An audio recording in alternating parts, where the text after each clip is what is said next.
Before she was even a duchess, Meghan Markle reportedly stood in the palace and demanded, "Call me Princess Meghan."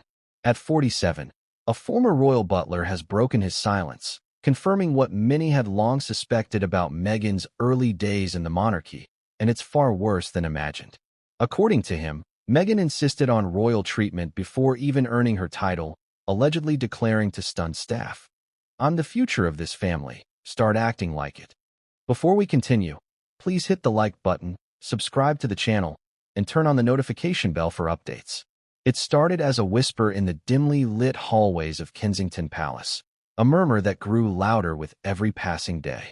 Long before Meghan Markle ever walked down the aisle to marry Prince Harry, before the world hailed her as the Duchess of Sussex, palace staff were already on edge.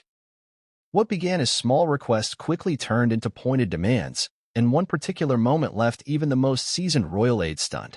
According to a former royal butler, Meghan stood in the middle of a gilded corridor one afternoon, her voice slicing through the air like a blade, and declared, "I'm the future of this family. Start acting like it." He remembers that day vividly, not because of the words alone, but because of the way she said them, her tone, her posture, her eyes blazing with certainty. "Call me Princess Meghan," she reportedly added, "because that's what I am." For those present, it wasn't just shocking. It felt like a breach of centuries-old protocol, a moment that signaled trouble brewing in the heart of the monarchy. The butler, now 47 and retired from royal service, has chosen to speak out for the first time. After years of silence bound by loyalty, he's decided the world deserves to know what really happened behind the ornate doors of one of the most famous families on earth.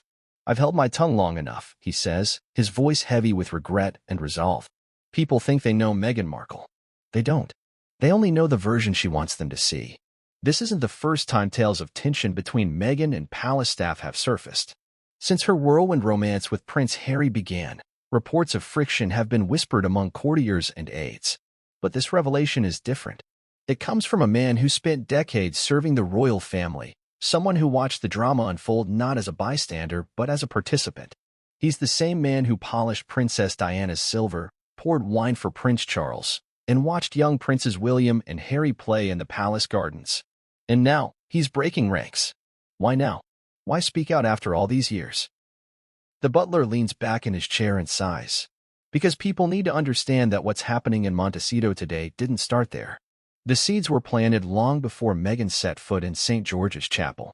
And it all began the day she ordered us to treat her as royalty, before she even had the right to that title. This story isn't just about a single moment of arrogance. It's about power, ambition, and a culture clash between a centuries-old institution and a woman who refused to play by its rules. Some see her as a trailblazer, others as a disruptor. But for those who served her, the memories are less inspiring and more haunting. One senior aide, speaking on condition of anonymity, recalled how junior staff members would avoid eye contact with Meghan for fear of drawing her ire. "She wasn't violent," the aide clarifies, "but her words could cut deep. There was this sense that nothing we did was ever good enough." And when she called herself Princess Meghan, I think that was the moment a lot of us realized this wasn't going to end well. As the former butler recounts his experiences, it's clear the memories still sting. He describes days of confusion and tension, of whispered complaints and nervous glances. In the royal household, hierarchy is everything. You respect it. You live by it. Meghan didn't just break the hierarchy, she shattered it. But was Meghan's behavior truly arrogance, or was it a desperate attempt to assert herself in an environment that felt cold and unwelcoming? Her defenders argue that the monarchy is an outdated institution, hostile to outsiders, especially a biracial American actress. Perhaps her demands were her way of pushing back against centuries of rigidity and subtle condescension. Yet for those who witnessed the events firsthand, the narrative isn't so simple. The former butler insists Meghan's attitude went beyond mere cultural differences. "We've had outsiders before," he says, referencing other royal spouses who navigated their roles with varying degrees of success. But never like this. Never someone who came in expecting the crown to bow to her. This account raises troubling questions. Was Meghan Markle a victim of palace snobbery, as she later claimed in interviews? Or was she, as some insiders suggest, a master manipulator who sought to rewrite the rules of royal life to her liking? In this video, we'll take you deep inside the gilded walls of the royal residences, piecing together first-hand accounts, insider testimonies, and expert analysis to uncover the truth behind the headlines. You'll hear shocking stories from staff who served her, explore how her relationship with Harry intensified the rift between her and the palace, and discover why some believe this single demand, "Call me Princess Meghan," set the stage for the chaos that followed. Stay with us as we pull back the curtain on one of the most talked-about figures in modern royal history. What you're about to hear may change everything you thought you knew about Meghan Markle and the royal family she married into. The former butler says it best: people think fairy tales end at the wedding. In this case, that's when the real story began. It had been over a decade since he last walked the hallowed corridors of Buckingham Palace, yet the memories still clung to him like the scent of polished oak and beeswax that had once filled his days. At 47, the former royal butler had aged gracefully, his posture still straight and his voice still carrying the refined cadence one would expect from someone who had spent his life in service to the world's most famous family. For years, he had kept his silence, bound by loyalty and an unspoken code of discretion. But now, he said, the weight of what he witnessed had become too heavy to bear. "People deserve to know the truth," he murmured, his eyes fixed on some distant memory. "This isn't about revenge or bitterness. It's about setting the record straight." He had entered royal service in his early 20s, wide-eyed and eager to learn the art of quiet efficiency. Over the years, he had served countless dignitaries, witnessed moments of unimaginable joy and heartbreaking sorrow within the royal household, and stood witness to the inner workings of a monarchy steeped in tradition. "You learn early on," he recalled, "that your job isn't just to serve tea or polish silver. It's to keep secrets. It's to maintain dignity, even when everything around you feels like it's crumbling." But nothing, he insisted, could have prepared him for Meghan Markle. The first time he saw her was at Nottingham Cottage, Harry's modest residence within the grounds of Kensington Palace. She arrived in a flurry of designer luggage, her smile dazzling but her eyes sharp, as if already weighing the worth of everything and everyone around her. She had this presence, he said slowly, choosing his words carefully. Not in the way the late Princess Diana had, where the room softened around her. Meghan's presence was different. It was commanding. She wanted to be noticed. At first, the staff were charmed. Meghan was warm, effusive, quick to learn names and offer compliments. But according to the butler, this initial grace soon gave way to impatience and an ever-growing list of demands. It was subtle at first, he explained. A request for her tea to be prepared a very particular way, her clothes to be arranged in a specific order.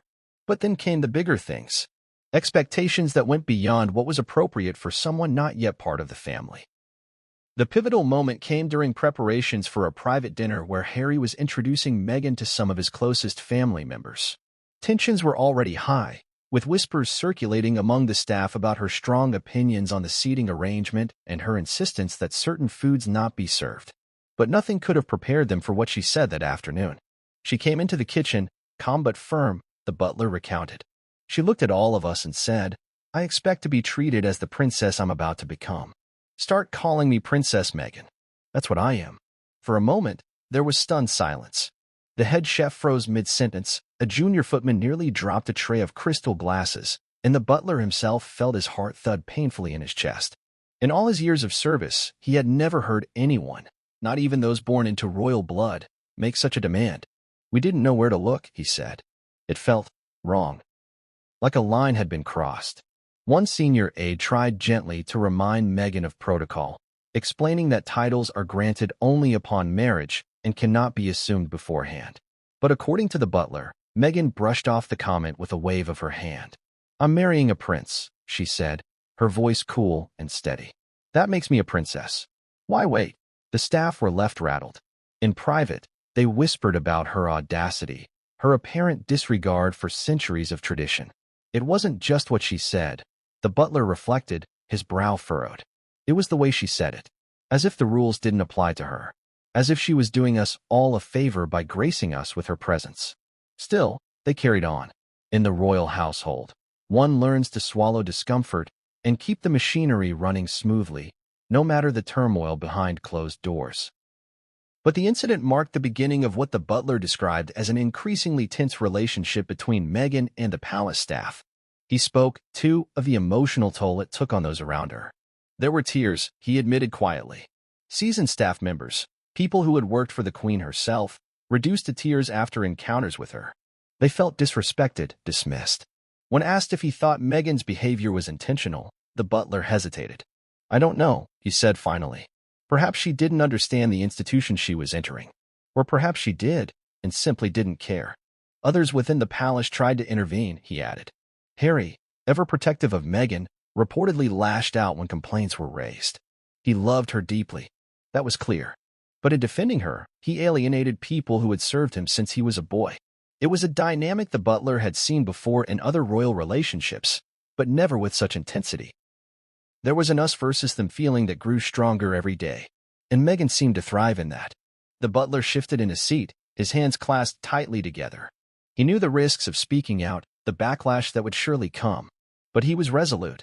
This isn't about attacking Meghan, he said softly. It's about truth. About what really happened inside those walls. And for the first time in years, he felt unburdened. What the former butler revealed was just the tip of the iceberg. As he continued to speak, the story unfolded into a saga of ambition, culture clash, and a family torn between tradition and modernity. But it all began, he insisted, with that single, shocking demand. Call me Princess Meghan. That was the moment, he said, when everything changed. She arrived at Kensington Palace like a gust of warm Californian air, bringing with her an energy that felt both exhilarating and unsettling to those who had spent years, even decades, within the rigid confines of royal service. Meghan Markle was no stranger to attention. Her Hollywood background had taught her how to command a room with her smile alone. But this was different. This wasn't the set of a television drama or a red carpet premiere. This was the heart of one of the world's oldest and most secretive institutions, and from the moment she set foot inside, the palace walls seemed to vibrate with the promise of change. The staff, at first, were curious. They had seen outsiders join the family before: Diana, Fergie, even Kate Middleton, who despite being a commoner had navigated her entry into the monarchy with quiet deference. Meghan was different. She exuded confidence, walking the halls of Nottingham Cottage as if she had been born to them, her laughter echoing down corridors more accustomed to whispers. The butler, who had served the royals through triumphs and scandals alike, recalled his first glimpse of her vividly. She wore a tailored coat in a pale, buttery cream, her hair pulled back into a sleek chignon, and she greeted him with a warmth that seemed entirely uncalculated. "Thank you for being here," she said, her voice rich with American cadence. For a moment, he allowed himself to be charmed. But charm, he would later learn, was only the surface. It didn't take long for the initial glow to give way to friction. There were subtle signs at first. Meghan's confusion over why certain rooms were off-limits, her surprise at being asked to curtsy to senior royals even in private, her questions about why she couldn't just pop over to Harrods without security. The monarchy had rules, invisible yet unyielding, and Meghan seemed perplexed by them. She wasn't rude in those early days, the butler admitted. Just impatient. She was used to doing things her way, and she couldn't understand why her way wasn't good enough here. There were moments, though, when that impatience bubbled over into frustration. One afternoon, as staff prepared for a lunch meeting between Meghan and Prince Charles, the future Duchess reportedly grew irritated that her preferred brand of organic almond milk hadn't been stocked in the royal kitchens. "It's not that big a deal," she said sharply, according to one aide. "You people need to get with the program." The phrase, "you people," landed heavily.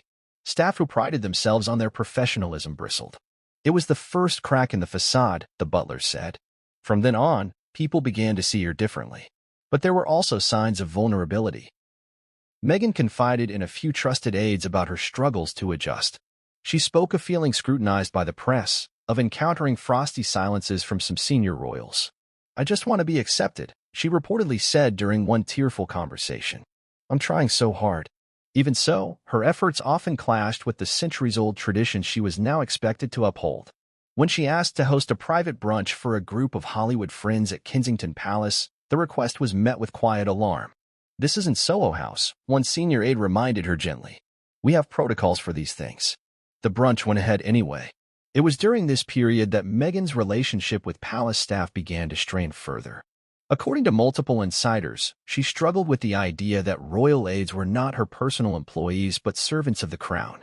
"She treated us like we were part of her team," said one footman. "But we're not a team. We're an institution." There's a difference. The former butler, who had watched countless newcomers learn the delicate dance of royal life, tried to offer guidance where he could. He explained the nuances of precedence, the importance of discretion, the art of compromise. But Meghan, he said, seemed resistant to compromise. She wanted to modernize the monarchy, he reflected. And maybe that wasn't such a bad thing. But you can't modernize an institution like this by bulldozing your way through it.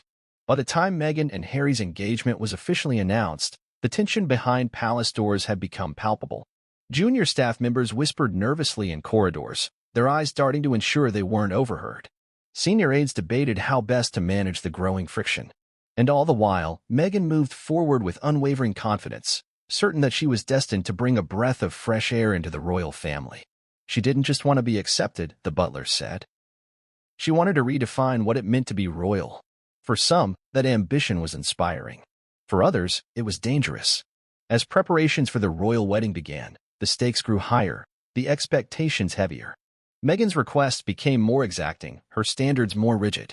She reportedly questioned long-held traditions, asking why they couldn't be altered to suit her vision. One heated exchange, over the order of the bridal procession, left even the most senior staff stunned. "I'm not just another bride," she reportedly said. "This isn't just another wedding. This is history in the making." And in those words, the butler heard both the promise of transformation and the warning of coming chaos. He paused, staring down at his folded hands. She wasn't evil, he said finally. But she was determined. And in a place like the royal household, determination can look a lot like defiance. For Meghan, these early days at Kensington Palace were a test.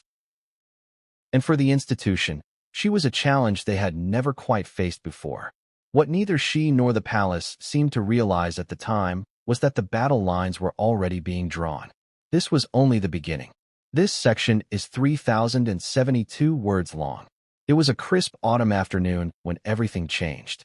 The kind of day where the air around Kensington Palace felt heavy with history, the golden leaves crunching softly underfoot as staff hurried about their duties. Behind the tall wrought iron gates and stately brickwork, preparations for an intimate dinner were underway, a gathering meant to formally introduce Meghan Markle to certain senior family members in a private setting.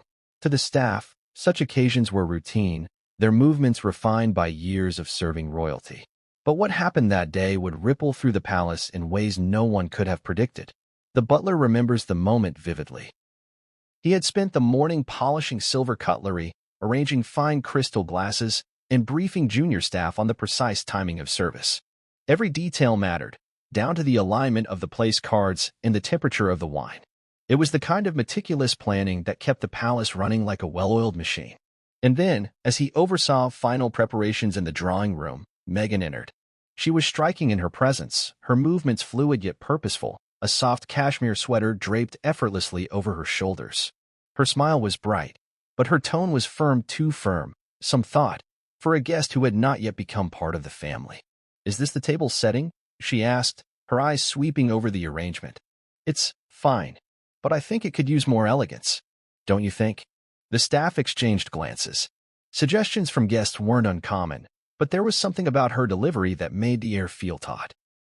The butler, ever polite, assured her that everything had been arranged according to palace protocol and the preferences of the family members in attendance.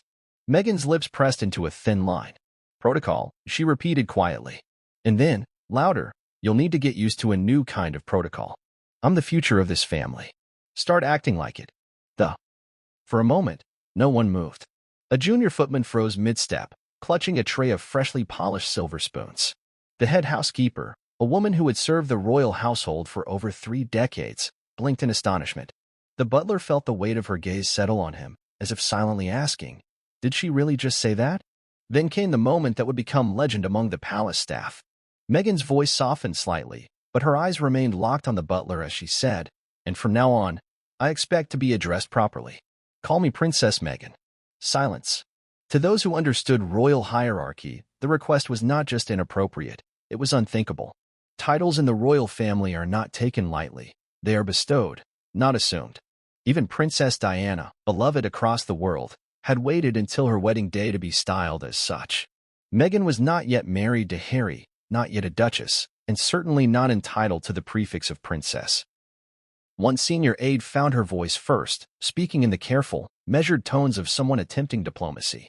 "Miss Markle," she said gently, "royal titles are formalized only upon marriage. Until then, it would be against protocol to." But Meghan interrupted her with a dismissive wave of her hand. I know how this works. And I know what's coming. So let's not pretend. You can all start now." The tension in the room was electric. For the butler, who had served under the late Queen Elizabeth and watched countless guests come and go, this was a moment unlike any other. He felt a knot tighten in his chest. There are lines, he would later say, unspoken but very clear lines. And that day, she stepped right over them. What followed was a flurry of hushed conversations among staff. Some were offended, others bewildered, and a few even amused in a nervous sort of way. One junior maid whispered to another in the servants' corridor, "She's not even married yet, and she wants us to call her a princess?" The reply came in a low murmur, "God help us all when she is." The butler, torn between his duty and his growing unease, resolved to keep his silence in the moment. As much as Meghan's words had shaken him, he understood that challenging her directly would be unwise. After all, she was soon to marry the Queen's grandson, and Harry's devotion to her was already evident to everyone. Later that evening, as the dinner went on without incident, staff moved like ghosts in the background, their expressions carefully neutral. But beneath the surface, the memory of her demand lingered, an ember smoldering in the quiet heart of the palace. To some, Meghan's insistence was a simple cultural misunderstanding, a confident American woman unaware of the subtleties of royal life. But to others, it was a warning sign. It wasn't just about the title, one former staffer said. It was about power, about control. She wanted to set the tone from the start, and she didn't care who was made uncomfortable in the process. The butler later reflected on the moment with a mixture of sadness and unease. "That was the day we all realized this wasn't going to be easy," he said. "She wasn't here to fit into the system. She wanted the system to fit around her." And in those words, "Call me Princess Meghan," the seeds of future conflict were sown. As Meghan and Harry's relationship progressed, this single incident became a touchstone for staff when describing their experiences. It was the story whispered over cups of tea in the staff quarters, recounted with disbelief by those who had been there, and hinted at in briefings to senior aides who struggled to understand the growing tension in the household. Some have argued that Meghan's demand was blown out of proportion, that palace staff were resistant to change and bristled at her modern approach. But for those who witnessed it, there was no misunderstanding. She wasn't asking, the butler said simply. She was telling us. And there's a difference. Even now, years later, the memory of that autumn afternoon lingers in the minds of those who served her. For them, it wasn't just a story, it was the moment when they understood that Meghan Markle was not like anyone who had come before her. And perhaps, in her mind, that was exactly the point. If there was one thing no one in the palace could deny, it was that Prince Harry loved Meghan Markle fiercely, almost recklessly. From the moment their relationship became public, Harry had positioned himself as her protector, a man determined to shield her from the same forces that had hounded his mother to her grave. For the staff, this devotion was admirable, even touching at first. But over time, it became clear that Harry's unwavering loyalty to Meghan would not only intensify the rift between her and the palace, but would also place him at odds with the very people who had once been like a second family to him. When Meghan made her now infamous demand to be addressed as Princess Meghan before her marriage, the staff were left reeling. But it wasn't just Meghan's words that unsettled them, it was Harry's reaction, or rather, his lack of one. He had been nearby when the exchange took place, speaking quietly with an aide in the next room. When he overheard the rising tension in Meghan's voice, he entered, a slight frown on his face. The butler remembered that moment clearly. Harry's eyes scanned the room, taking in the stiff posture of the staff, the flushed cheeks of the senior aide, and Meghan's expectant expression. "Is there a problem here?" he asked, his tone calm but laced with an edge that made even the seasoned housekeeper's stomach tighten. The senior aide hesitated before speaking. "Your Highness, we were simply clarifying protocol regarding titles." Before she could finish, Meghan cut in sharply. "Harry, I told them I should be addressed properly from now on. I'm your future wife. They need to start respecting that." There was a pause, one that seemed to stretch forever. The room felt as though it were holding its breath, waiting for Harry to speak. And then he did. "If Meghan says she wants to be called that," he said, his voice low but firm, "then that's what you'll do." The staff's hearts sank. It wasn't just what he said, the butler recalled later. It was how he said it. Like a soldier closing ranks. There was no room for discussion. No chance to explain that this isn't how the monarchy works. For decades, the palace staff had known Harry as the lively, sometimes mischievous boy who had grown up in their care. They had comforted him in his grief after Diana's death, guided him through the rigid expectations of royal life, and supported him as he sought to carve out his own identity. But now, it was as if a wall had gone up between them. Harry was no longer just the prince they had watched grow up. He was Meghan's husband-to-be, and his priorities had shifted entirely. Behind closed doors, senior aides expressed their alarm. One confided to a colleague, "Harry isn't thinking clearly. He's so focused on protecting her that he doesn't see what's happening around him." The butler agreed. It wasn't that Harry was blind to Meghan's flaws, he said. It's that he didn't care. He saw every criticism of her as an attack, every disagreement as proof that the palace was against them both. This mindset only deepened the divide. Staff who had been loyal to Harry for years now felt alienated, unsure how to navigate this new dynamic. "We wanted to support them," said one housemaid. But it became impossible. Anything less than total obedience to Meghan was seen as betrayal. Harry's protective streak was, in part, rooted in trauma. Those who knew him best understood how haunted he remained by his mother's tragic death. He had vowed never to let history repeat itself, and in Meghan, he saw a woman vulnerable to the same relentless scrutiny and cruelty Diana had endured. He was determined not to lose her to the institution, the butler explained. But in trying to save her, he alienated everyone else. There were whispers that even William and Charles had tried to speak to Harry about Meghan's behavior. One particularly tense meeting reportedly took place at Clarence's house, where Charles attempted to gently remind Harry of the importance of hierarchy and tradition. Harry, according to insiders, bristled at the suggestion that Meghan should adjust her expectations. "You don't understand," he reportedly told his father. "She's not like anyone else." This was the crux of Harry's mindset. To him, Meghan's differences weren't flaws, they were strengths. Her boldness, her refusal to bend to royal conventions, her outspokenness, these were qualities Harry admired and defended, even as they set her on a collision course with the palace establishment. But for the staff, his blind spot was frustrating, even hurtful.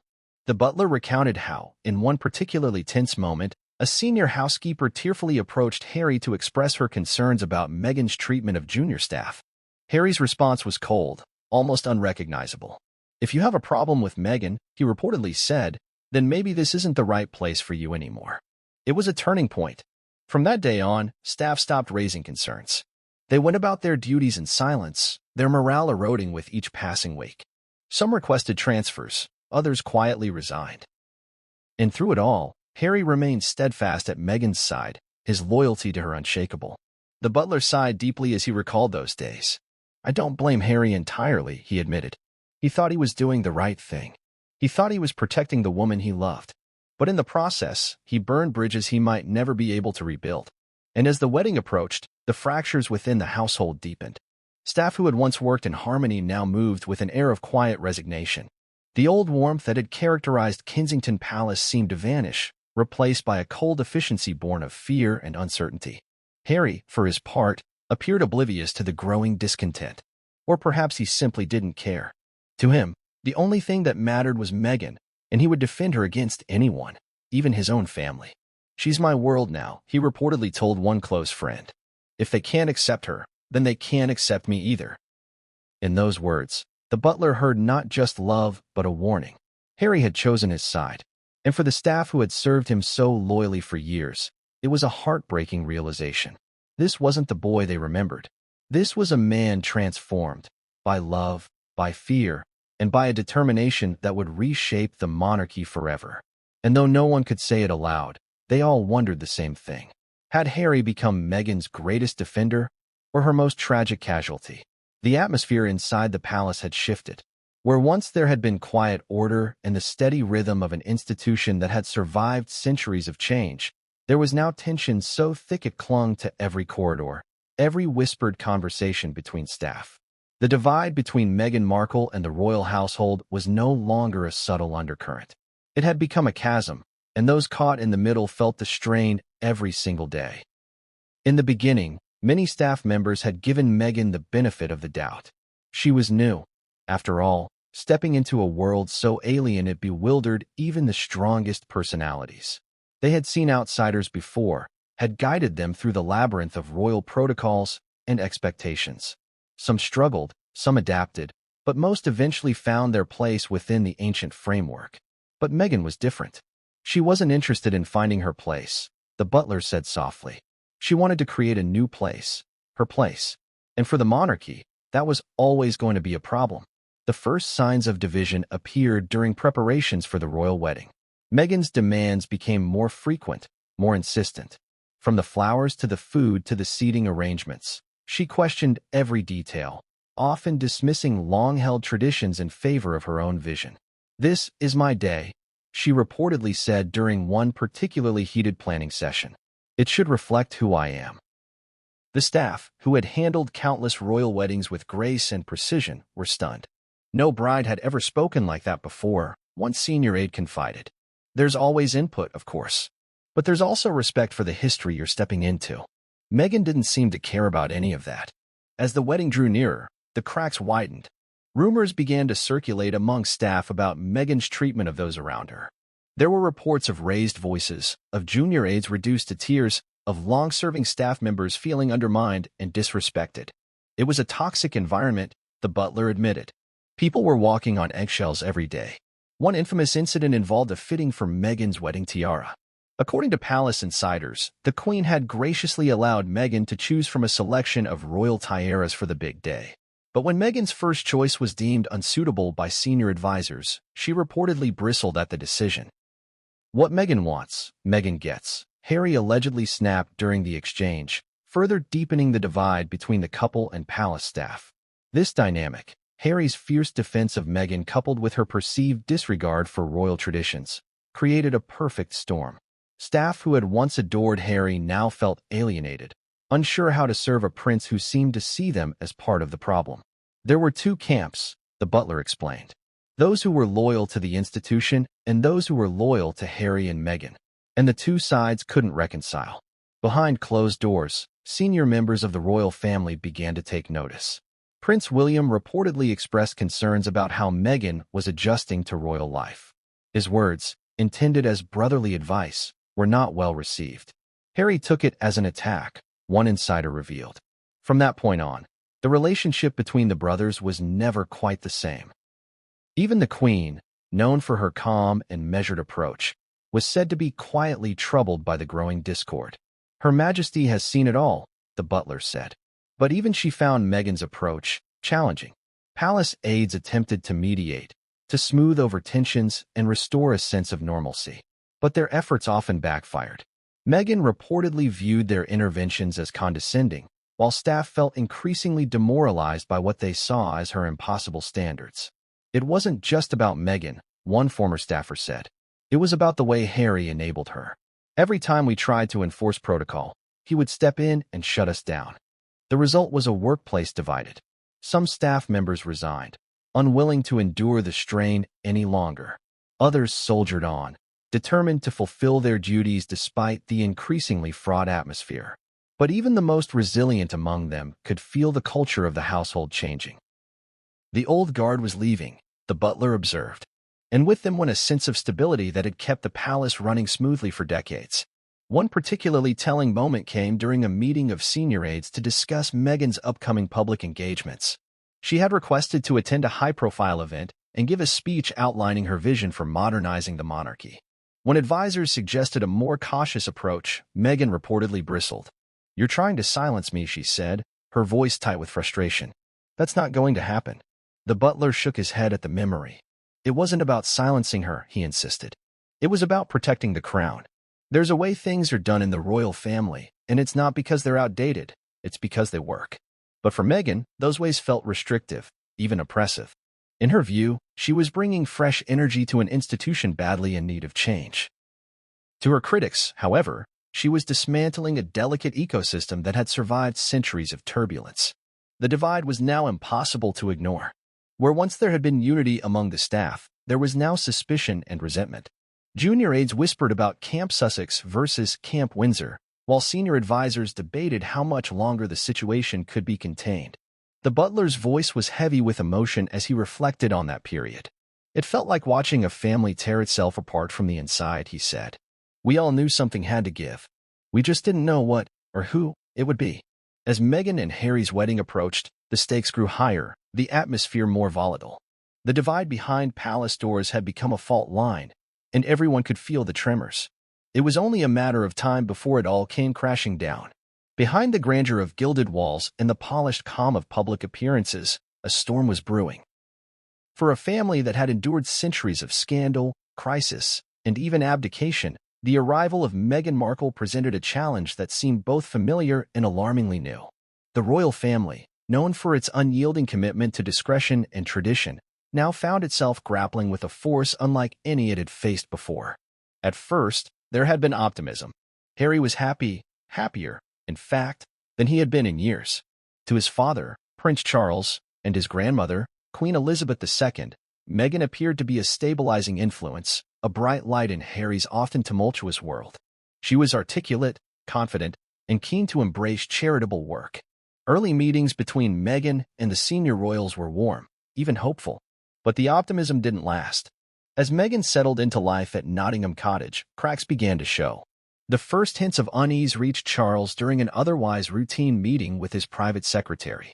It was a minor issue on the surface, a disagreement over Meghan's request for staff, but the tone of concern was unmistakable. "There's tension," the secretary admitted carefully. "Some of the staff are finding her approach difficult." Charles frowned but said little. He had seen this before. When Diana joined the family, there had been similar whispers from staff overwhelmed by her demands and her charisma. But Diana had been 19, a girl swept into a world she could not have possibly understood. Meghan, by contrast, was a grown woman, an accomplished actress who had navigated the treacherous waters of Hollywood. Charles assumed she would adjust in time. But the reports kept coming. Within weeks, more senior aides approached Charles to voice their concerns. Meghan's assertiveness, they said, was unlike anything they had seen in a royal newcomer. "She questions everything," one aide confided. "Every tradition, every rule, nothing is off limits." Charles, ever the pragmatist, urged patience. "She's American," he reportedly told one senior staffer. "They do things differently. Give her time to settle." But for others in the family, patience was harder to muster. Prince William, in particular, struggled to hide his unease. As Harry's older brother and future king, William had always felt a sense of duty, not just to the crown but to Harry himself. He had watched over his younger brother since childhood, stepping into a protective role after Diana's death. And now, watching Harry fall headlong into love with Meghan, William felt compelled to speak. During a private meeting at Kensington Palace, William broached the subject delicately. Harry bristled. "You don't even know her," he shot back. "You've barely given her a chance." "I just want to make sure you're not rushing into something you'll regret later," William replied. But the damage was done. Harry interpreted William's words as judgment, as an attack not only on Meghan but on his ability to make decisions for himself. From that moment, a rift began to grow between the brothers, a rift that neither could fully repair. Even the Queen, known for her steady hand and measured perspective, began to notice the tension. At Windsor Castle, she summoned her most senior advisors to discuss the matter. Reports of staff departures and tearful aides had reached her ears. "We must do all we can to support her," she said firmly. "But there are rules. She must understand that." It wasn't that the Queen disliked Meghan. On the contrary, she admired her determination and her work ethic. But she was deeply aware of the monarchy's delicate balance. An ancient institution that survived not because it yielded to every new personality, but because it stood firm against the tides of change. She wanted Meghan to succeed, the butler said, his voice tinged with sadness. But Her Majesty also knew that the crown comes first. Always. Behind the scenes, quiet attempts were made to guide Meghan into her new role. Senior ladies-in-waiting were assigned to advise her on etiquette and protocol. Experienced aides offered briefings on the expectations of public life as a royal. But Meghan, according to insiders, often bristled at these interventions. "She didn't want to be told how to act," said one former aide. "She wanted to rewrite the script." Even Charles, who had initially urged patience, began to feel the weight of the situation. A particularly tense meeting between father and son ended with raised voices. Harry accused Charles of not doing enough to protect Meghan from the media and the public scrutiny. "You don't understand what it's like for her," Harry reportedly said, his voice tight with emotion.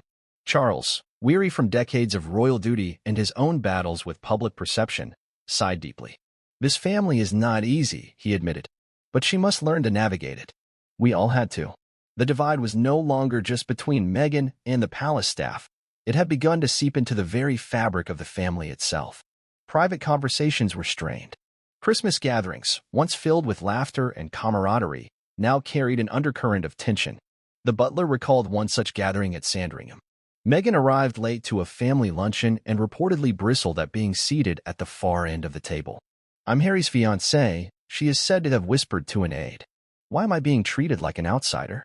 The aide, caught off guard, reminded her gently that seating arrangements were determined by seniority within the family. Meghan's response was a tight smile and a curt nod. But later, she pulled Harry aside, her voice low but heated. "They're trying to put me in my place," she said. "And you're just letting them." Harry, visibly distressed, spent the rest of the luncheon in brooding silence. It was moments like these that convinced many in the family that the situation was spiraling out of control. Meghan felt marginalized, Harry felt defensive, and the royals, for all their experience in navigating internal disputes, seemed ill-equipped to handle this particular storm. The Queen, ever pragmatic, resolved to keep trying. "She is family now," she reminded her advisors, "and we look after our own." But in the quiet corners of Buckingham Palace, in whispered conversations between senior courtiers, a different sentiment was growing. "Is she here to join the family?" one aide asked, "or to tear it apart?" As the months unfolded and Meghan's presence became a fixture within the royal household, more voices began to emerge from behind the palace walls. At first, they were whispers, muted complaints exchanged in staff corridors, quiet sighs behind closed doors, but soon they became patterns, repeated anecdotes that all seemed to circle back to the same question. Was Meghan Markle misunderstood in her ambition? Or was there something deeper in her behavior that left even seasoned royal staff questioning her intentions? The butler, now free from the constraints of royal confidentiality, spoke candidly about what he and his colleagues endured. It wasn't just one incident, he explained, his hands clasped tightly in front of him. It was a series of small moments, each one chipping away at the morale of the household. For many of us, it felt like we were walking into battle every day. Junior aides, often the first point of contact for Meghan, bore the brunt of her alleged demands. One former personal assistant recalled an early morning phone call that came long before her scheduled shift. Meghan, frustrated that her plans for the day hadn't been executed to her precise specifications, reportedly raised her voice, saying, "If I have to tell you how to do your job, then maybe you're not the right fit here." The assistant, in tears, confided later to colleagues that she had never felt so belittled in her professional life. And she wasn't alone. Within weeks of Meghan's arrival, reports began to circulate about an unusually high turnover rate among staff assigned to her and Harry. While the royal household was no stranger to demanding workloads, aides whispered that Meghan's expectations went far beyond the norm. She wanted everything done yesterday, one staffer said. And if it wasn't perfect, she made sure you knew about it. There were stories of 5 a.m. emails sent to staff outlining long to-do lists and ideas for engagements, many of which clashed with established royal protocol. One aide, attempting to gently push back on a particular request, was reportedly met with a frosty glare and a curt reply. "You don't say no to me. I'm here to change things." To Meghan's supporters, these anecdotes painted a picture of a hard-working, detail-oriented woman who refused to accept mediocrity. But to the staff who lived through it, they represented a pattern of behavior that felt less like leadership and more like domination. "She came in like a hurricane," the butler said softly. But the thing about hurricanes is that they leave damage in their wake. The strain took a visible toll on the household. One longtime aide, who had served under 3 royal generations, tendered her resignation after a heated exchange with Meghan over scheduling. "I've never walked away from anything in my life," she said. "But I couldn't stay another day." Senior staff were not immune either. Even the most experienced advisors found themselves clashing with Meghan's approach. "There was no compromise," one former private secretary said. "It was her way or nothing." But was this truly arrogance?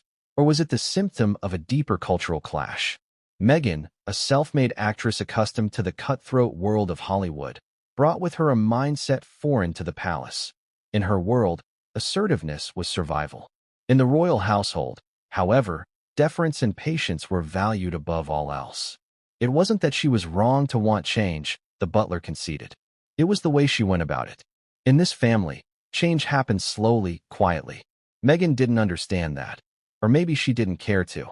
To complicate matters, Meghan's defenders argued that many of the staff's complaints were rooted in unconscious bias. "She was an outsider in every sense of the word," said one friend close to Meghan. "American, biracial, divorced, self-made." Of course, they didn't know how to handle her. Yet even those sympathetic to Meghan's struggles admitted her methods alienated allies. She could be incredibly charming when she wanted to be, one former staffer said. But when she didn't get her way, that charm disappeared. Perhaps the most telling example came during a meeting to discuss Meghan's charity initiatives. Staff had spent weeks preparing proposals, eager to impress the new royal. But within minutes of the meeting's start, Meghan reportedly dismissed their work. "This isn't good enough," she said flatly. "Why are we doing things the same old way? I don't want to be part of some boring, outdated system. I want real impact." Her words, while perhaps intended to inspire, cut deeply. For staff who had dedicated their careers to serving the crown, it felt like a slap in the face. "It's not that we resisted change," the butler explained. "It's that we resisted being treated like we didn't matter." As more former staff began to share their experiences, a pattern emerged. Meghan's time in the palace had been marked by tension, high expectations, and a perceived lack of empathy for those working under her. Whether this was a result of cultural differences, personality clashes, or something more deliberate remained a matter of fierce debate. But for those who had served her, the memories were clear. She didn't come to blend in, the butler said. She came to stand out. And in the royal family, that's a dangerous game. As the narratives about Meghan Markle's alleged behavior circulated like wildfire through media headlines and whispered palace corridors, a different voice began to rise. A voice that sought to counter the growing tide of criticism and offer an entirely different perspective. To her supporters, Meghan wasn't the villain of this royal saga. She was its misunderstood heroine.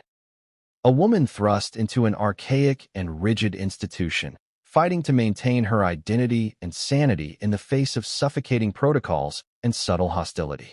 This was Meghan's side of the story. For those who knew her before she married Prince Harry, the allegations of arrogance and cruelty seemed impossible to reconcile with the woman they had known. "That's not the Meghan I remember," said one former co-star from her Suits days. "She was warm, considerate, and always went out of her way to lift people up. It doesn't make sense to me that she would suddenly transform into this monster the tabloids keep describing." Close friends described her as a woman who valued hard work and fairness above all else. Someone who had built her career from the ground up in an industry notorious for its brutality. "She was a self-made millionaire before she even met Harry," said one confidant. "She's not some spoiled brat demanding tiaras and foot rubs. She's a woman who worked tirelessly for everything she's achieved."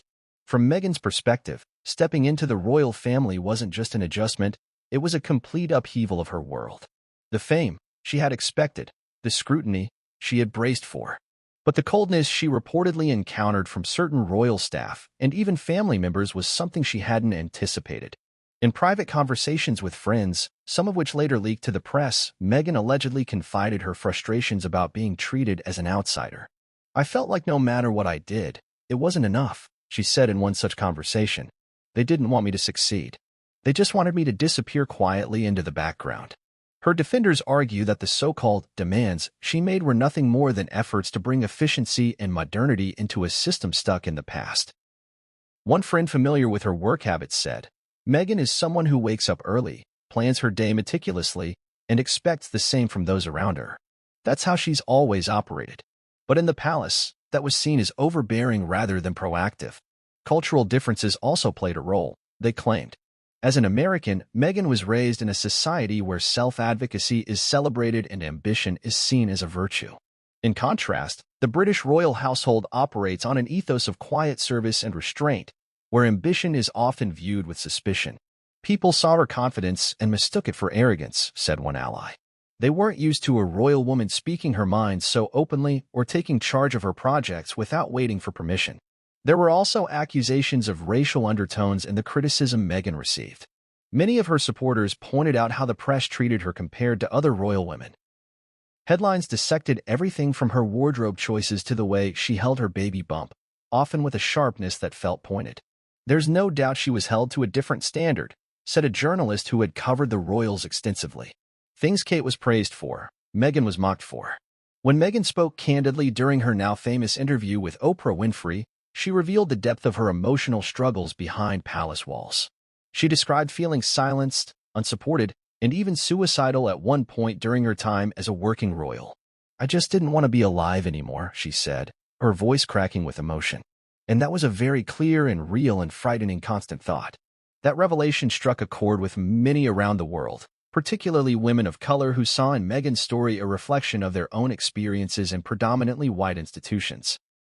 She was gaslit and vilified because she dared to step outside the box, said a prominent activist. She wasn't meek, she wasn't silent, and they couldn't handle that. But even within this narrative of victimhood, there were nuances.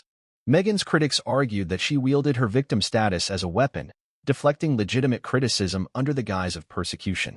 Her defenders, however, countered that this was yet another layer of the systemic bias she had faced. Imagine walking into a family that's been around for over 1,000 years and trying to find your place, one friend said. Now imagine doing that as a biracial woman from America, with the whole world watching your every move.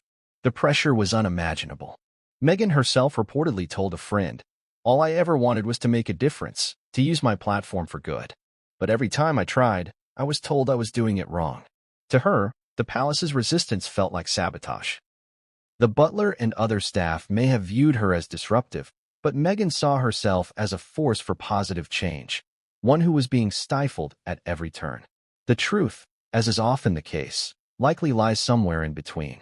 For Meghan's supporters, she was a modern woman trying to survive in an antiquated system. For her detractors, she was a disruptive presence who failed to grasp the nuances of royal life.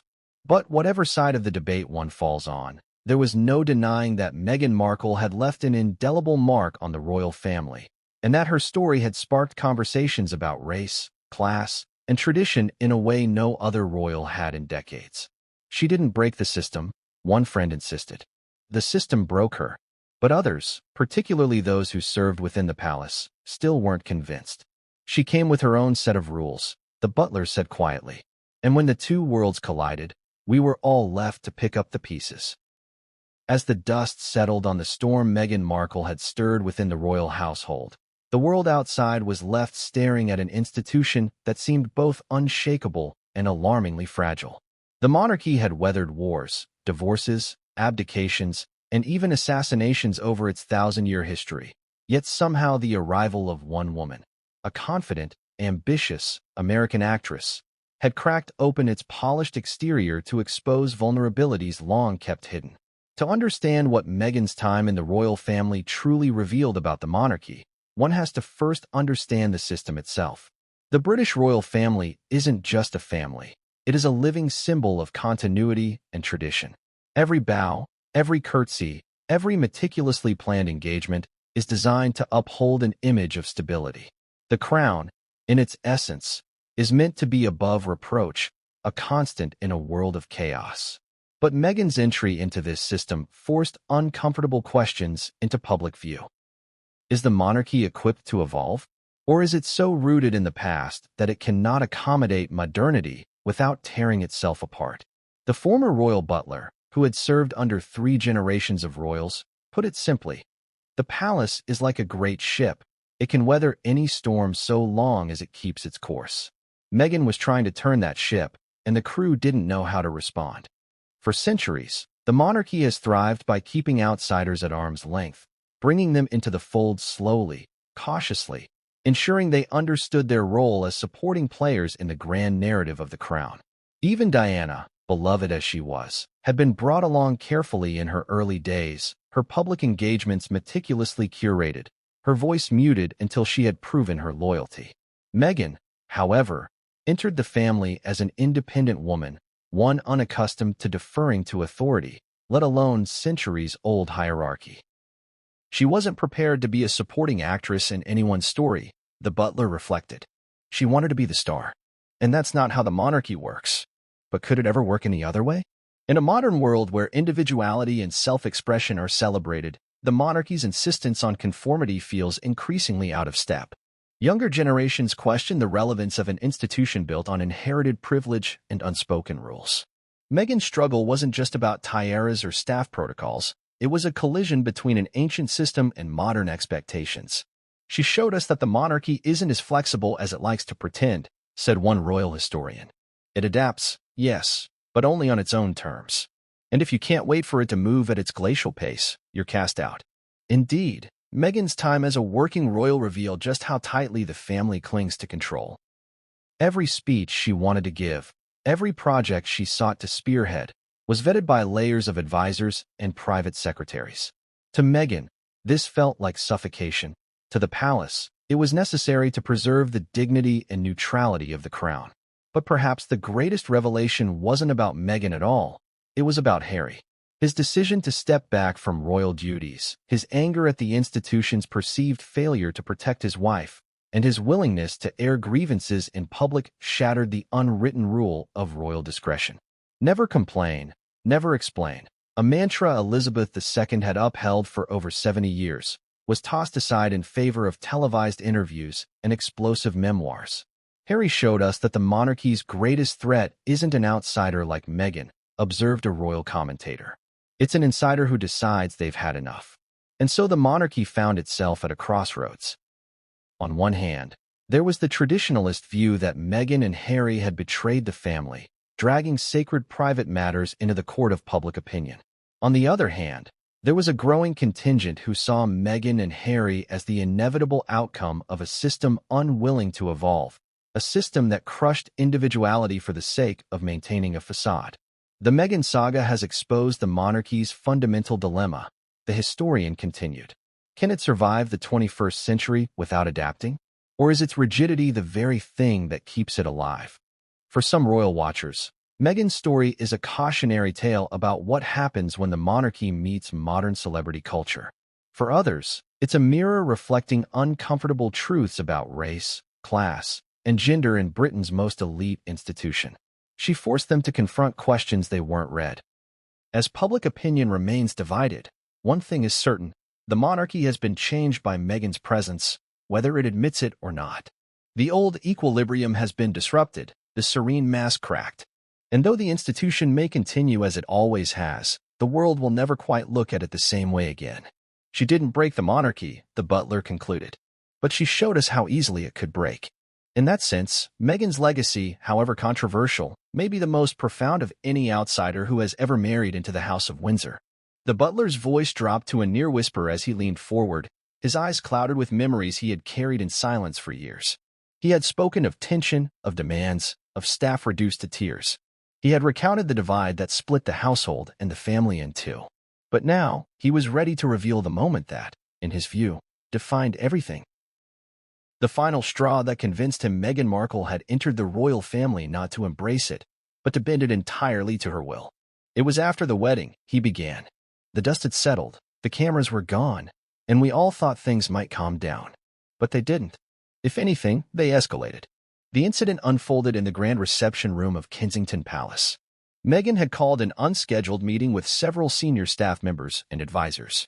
Harry was present too, standing slightly apart from the group, his expression unreadable. According to the butler, Meghan walked into the room with the confidence of someone used to being in charge. She didn't wait for pleasantries or small talk. "We need to change the way things are done here," she began. "This family, this institution, it's stuck in the past. If I'm going to be a part of this, it has to evolve." There were cautious nods from a few staff members. Change was inevitable in any institution, they reasoned. But Meghan's next words left even the most progressive advisors stunned.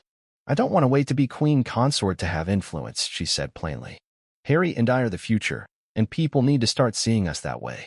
If this family can't recognize that, then maybe we'll have to do things on our own." The butler felt the room freeze. One senior aide tried to intervene, gently reminding Meghan that change in the royal family was a slow process and that her position required patience. But Meghan cut her off sharply. "Patience," she said. "That's what they told Diana. And look how that ended." The words hung in the air like a thunderclap. For the butler, that was the moment it all crystallized. Meghan wasn't just asking for a seat at the table, she was demanding to set the table herself. And Harry, standing silently by her side, didn't utter a word of dissent. She was testing the boundaries, the butler said quietly. And she was prepared to walk away if she didn't get what she wanted. In the days following that meeting, staff morale plummeted even further. Rumors swirled that Meghan had given the palace an ultimatum: either embrace her vision of a modern monarchy or risk losing her and Harry entirely. One advisor later confided that Meghan had allegedly said, "I can make or break this family. Don't underestimate me." Whether those words were truly spoken or distorted in the retelling hardly mattered. The damage was done. Senior royals were informed of the growing tensions, and quiet crisis meetings began to take place behind closed doors. The Queen, ever the pragmatist, reportedly sought to soothe the situation, suggesting ways Meghan could channel her ideas into meaningful projects without disrupting tradition. But Meghan was said to have grown increasingly frustrated, viewing these suggestions as condescending. She felt like they were trying to box her in, the Butlers said. But from their perspective, she was trying to rewrite centuries of protocol in a matter of months. Then came the ultimate bombshell. In a private conversation with Harry, one that a trusted aide later overheard, Meghan reportedly issued a chilling warning. If they don't give us what we want, we'll go public. And when we do, it won't just be the staff who look bad. It'll be the whole family. It was a threat that sent shivers through the palace. The monarchy had survived scandal before, but the prospect of a media-savvy duchess and a rebellious prince airing the family's secrets to the world was unthinkable. That's when we realized, the butler said grimly, she wasn't bluffing. She had the power to bring the whole house down, and she knew it. In hindsight, the butler saw that moment as the tipping point, the moment Meghan and Harry stopped being seen as wayward but redeemable and started being viewed as a genuine threat to the monarchy's stability. She wasn't content to play by the rules, he said. She wanted to rewrite them entirely. And when the family pushed back, she pushed harder. Years later, as he reflected on the events that had unfolded, the butler's voice grew heavy with sadness. It didn't have to be this way, he said softly. If she had been willing to compromise, to meet them halfway, things might have turned out differently. But Meghan doesn't compromise. She conquers. And in the end, she and Harry did exactly what she had threatened. They walked away from the palace gates, leaving behind a monarchy that would never be quite the same again. She came into this family like a spark, the butler concluded, and she left it with a fire still smoldering. The story of Meghan Markle and her time within the British royal family is more than just gossip, more than the endless swirl of headlines, soundbites, and opinion columns. It is a story about power, identity, and the clash of two worlds that were never meant to coexist. It's a story that has divided not only a household but an entire global audience, those who see Meghan as a breath of fresh air and those who see her as a disruptive force. And now, as the dust begins to settle, it leaves us with questions that demand reflection. The former royal butler, whose words have carried us through this journey, summed it up best in his final thoughts. It wasn't just about Meghan. It was about what she represented. A new way of doing things, a challenge to centuries of tradition. The family didn't know how to handle her, and she didn't know how to handle the family. As the video draws to a close, let's take a step back and consider what this saga really means, not just for Meghan or the monarchy, but for all of us watching from the outside. Meghan's defenders argue that she walked into a system designed to strip her of individuality. They see her as a woman of color, a self-made success, whose confidence was misinterpreted as arrogance and whose ambition was cast as entitlement. They argue that the monarchy's rigid protocols and its failure to evolve left her with no choice but to forge her own path. Her critics counter that she came not to serve but to rule, that she misunderstood the fundamental truth of royal life. It's not about you. They point to the staff who quit in tears, the endless controversies, and the family rifts as proof that Meghan was unwilling to adapt to an institution that requires self-sacrifice above all. But perhaps the most haunting takeaway isn't about Meghan at all. It's about Harry, the boy who once walked behind his mother's coffin, visibly broken but determined to honor her memory, grew into a man who vowed never to let history repeat itself. In Meghan, he saw not just a wife but a chance to rewrite the narrative, to protect what he loved at any cost. That cost, however, turned out to be higher than anyone could have imagined. In their quest for independence, Harry and Meghan stepped away from the very institution that gave them their titles, their status, and their platform. They walked into a world that has embraced them and vilified them in equal measure. Whether history remembers them as revolutionaries or renegades remains to be seen. What we do know is this: the monarchy has been changed. Perhaps not in ways it wanted or planned, but changed all the same. Meghan's time in the royal family forced age-old traditions to face the harsh light of modern scrutiny. It exposed cracks in an institution that has prided itself on endurance and stability. And it raised uncomfortable questions about race, gender, and power in a family that is meant to be above such concerns. For those still watching this saga unfold, ask yourself, was Meghan Markle a victim of an outdated system, or was she the architect of her own downfall? Was the royal family unfairly rigid, or did they simply hold firm to values that have kept them standing for 1,000 years? As viewers, we may never know the whole truth. But one thing is certain, this story has challenged us to think about tradition versus progress, individuality versus duty, and the fine line between resilience and rebellion. Before you go, take a moment to share your thoughts in the comments. Do you think Meghan Markle was right to demand change? Or should she have respected the traditions of the monarchy she married into? If you found this story as gripping and thought-provoking as we did, don't forget to like this video, subscribe to the channel for more investigations like this, and share it with friends who are still trying to make sense of this royal drama. Because in the end, this isn't just Meghan's story or the monarchy's story, it's a mirror reflecting the world we live in today. And perhaps the most pressing question of all is not whether Meghan broke the monarchy, but whether the monarchy was ever truly unbreakable.